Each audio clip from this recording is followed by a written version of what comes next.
राधा स्वामी, हम संत रवि चतुर्वेदी राहुल प्रियंका गांधी सेना से हैं। आज इस भारत की राज्यसभा के अंदर एक देश एक चुनाव का विधेयक ला रही है नरेंद्र मोदी की सरकार।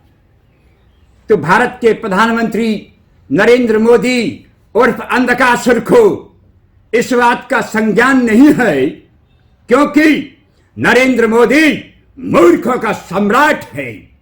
नरेंद्र मोदी को इस बात का संज्ञान नहीं है कि भारत देश नहीं है, भारत वर्ष है।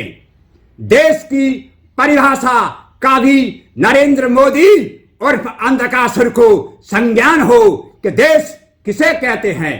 तो देश श्रीमद् भागवत में सबसे पहले भक्ति का जो जन्म हुआ वो द्रविड़ देश में हुआ, जिसको वर्तमान में तमिलनाडु कहते हैं। द्रविड़ देश में मद्रास के अंदर माता भक्ति का प्रादुर्भाव हुआ।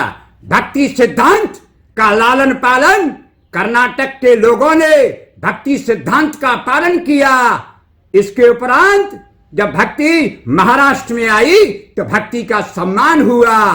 कहीं कहीं जब भक्ति गुजरात में आई, गु माने अंधेरा, गुजरात माने अंधेरी रात, गुजरात में जब भक्ति आई तो भक्ति चिरकाल तक जीर्ण छीण हो गई थी। ज्ञान और वैराग्य चिरकाल तक मूर्छित हो गए थे, क्योंकि गुजरात में अंधेरा था। नरेंद्र मोदी की पृष्ठभूमि अंधकासुर से है। अंधकासुर ये विधेयक जो ला रहे हो, ये राष्ट्र और संविधान की जो बात कर रहे हैं, इसका मोदी को ज्ञान नहीं है। भारत वर्ष है, भारत देश नहीं। राधा स्वामी।